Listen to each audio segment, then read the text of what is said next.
Hello everyone, welcome to our show Creative World. I'm your host Shin Matsuba. We'll be introducing some amazing talented people, chatting with them in a one-on-one interview, hearing their stories, picking their brains, looking through the kaleidoscope of Creative World.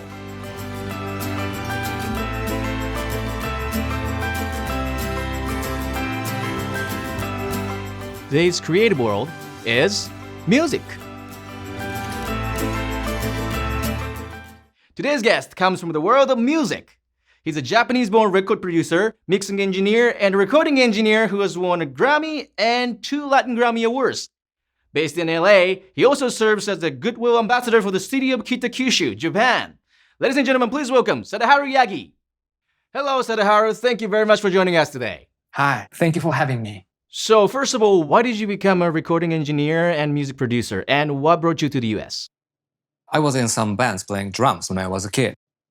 The bands were nothing special with a bunch of amateur kids from my school just trying to be cool. I was just one of them as well, of course. When I was 17, 18, when I finally started seriously thinking about my future, I just couldn't picture my future self wearing a tie and going to the same office every day. So, naturally, I felt music is something I'd like to do even in the future. Also, around that time, I started getting into listening and collecting, classic rock album and stuff, always checking the album credits. Who recorded this? Who produced the song? Who plays that guitar? Things like that. Then, slowly, I started picturing my future in the music industry. By the time I finished my high school, this vision was already very vivid and clear. The music I was in love with back then didn't exist in Tokyo, so I knew that I needed to move out of Japan to make my vision happen. Do you have any signature method or process that you have developed over the course of your career? I'm sure I have something like my method, and probably I am applying it to many projects, whether consciously or subconsciously. For me, communication is very important when it comes to understanding what artists trying to convey with their artistry. You always have to be on the same page with the artists and the musicians. They often change the direction suddenly, following the inspiration they just got in the moment. When that happens, sometimes they don't even take time to explain what it is to you. And they just want to record it before the idea, the inspiration starts vaporizing, starts disappearing from their head. Understanding what they're trying to do, capturing everything coming out of the players without missing any bit of their performance is my responsibility. So I learned how to be flexible and how to switch my vision and mind very quickly and still give 100% for the production.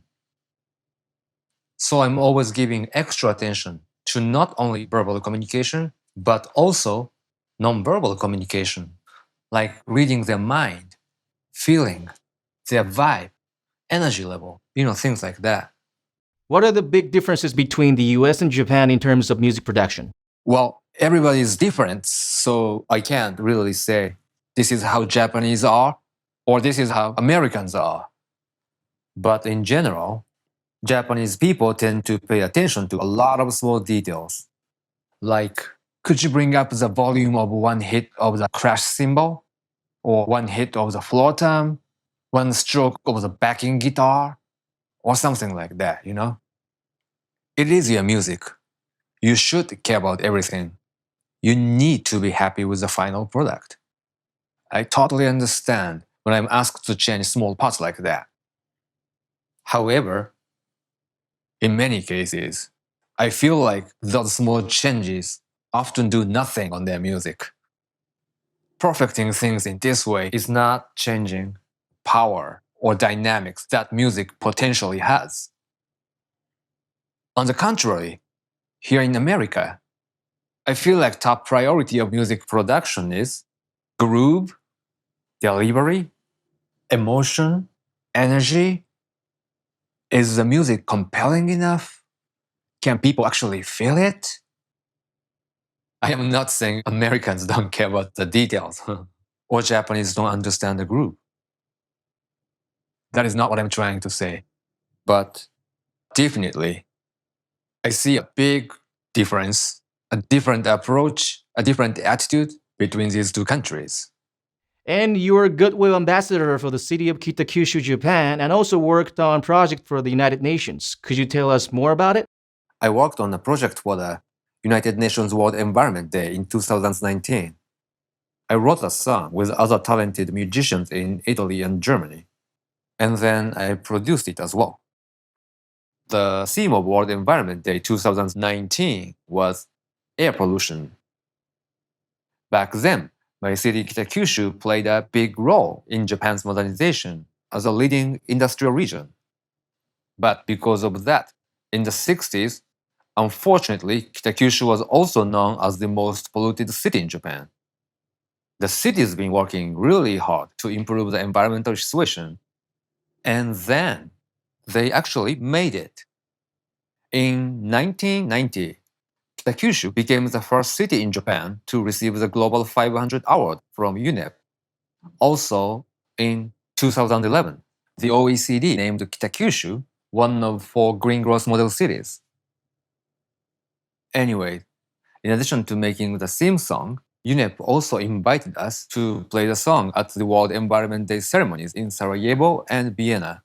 So I was very privileged to have the opportunity to not only produce the song, but also perform it at the United Nations. So you won your first Grammy in the category Album of the Year at Latin Grammy 2013, and the following year received another one in the category Best Latin Rock Album at the 56th Grammy Award. And the third one was in 2019, then at the Latin Grammy 2020. Draco Rosa's song you worked on was nominated for the Best Pop and Rock Songs. How has your life changed since you started winning Grammys? Well, nothing has really changed for me or in me. Probably what changed would be people's perception about me. To make a great album, having the right team is so crucial. In today's music world, a lot of people are making music alone with their laptop in their bedroom, you know. But in many cases, that's not how professional music is coming alive. You need to have a team of musicians and artists working together, and everybody giving everything. My last Grammy statuette was from Draco Rosa's album Monte Sagrado, which won the Best Rock Album in 2019. Draco is an absolutely outstanding artist. He's very authentic, very intuitive, and very spontaneous. I'm always learning a lot by working with him and his team. Every time, the experiences I gain in top projects are very valuable. And for me, whatever the award I won after that is, it is simply just a result of good teamwork. So looking forward 3 years or even 5 years from now, where do you see yourself? What's your next step? That's an interesting question. When I was a kid, I decided to move to Los Angeles to work in the music industry as a behind the scene guy, right? I was dreaming and picturing myself working in studios with professional musicians, being there when great music is born. Young Sada was literally fantasizing about what later really turns into reality. In that sense, I feel so lucky to be here doing this job, as I know this isn't an easy job to get or keep. In 3 years, or even in 5 years, if I can be still working in the scene, making great music like I do now, and keep myself healthy and happy, always feeling appreciation for others, I would say that would already be a great future for me. And what do you think is necessary to succeed internationally? That's a hard one to answer, since I don't really consider myself as an internationally successful person. But I can still talk about what I did in the past and what I'm doing even now. There is a Japanese proverb I really love since I was 18. In Japanese, we say, tenteki ishi wo ugatsu. That means constant dripping wears away the stone. There's nothing you can learn or master overnight, right? To become a person you want to become, there's no shortcut. There's no magic pill. Unfortunately, the best way is probably keep trying and keep failing until you finally get it. And you gotta know what you know and what you don't know. Understanding who you are and where you are right now is the very first step. Sorry, I'm not Mr. Big Shot, and probably what I say is what you've heard from boring teachers thousands of times in school. And it doesn't sound rock and roll at all. I know. But I guess that's what it is. At least for me. This way of thinking worked. Or works really well. One last question. The title of the show is Creative World, so what does the word creative mean to you? What is your own interpretation for the word creative? For me, creative is just human nature. If we look back at the history of our evolution, humans always kept creating things.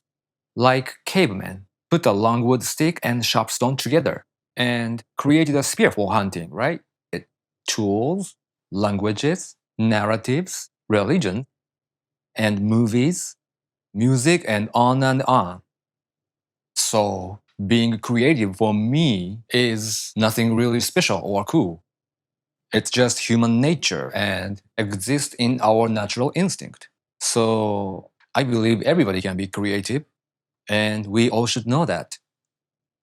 I see. So your advice is basically everybody's got a creative part of their lives, so everybody can be creative, right?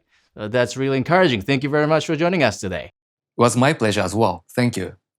Thank you very much, Sadaharu. It was a Grammy-winning sound engineer and music producer, Sadaharu Yagi. It was such a pleasure to have you on our show. Thank you very much. Aichi Cherry Blossom. The cherry blossom season is always a special experience. The river and the castle are both listed in Japan's top 100 cherry blossom viewing sites. Autumn foliage is overwhelmingly beautiful. There's 4,000 Japanese maple trees, mostly along the river. Enjoy the best of both worlds in one go. The special cherry tree blossoms twice a year. First in spring, again in autumn. See you in Aichi!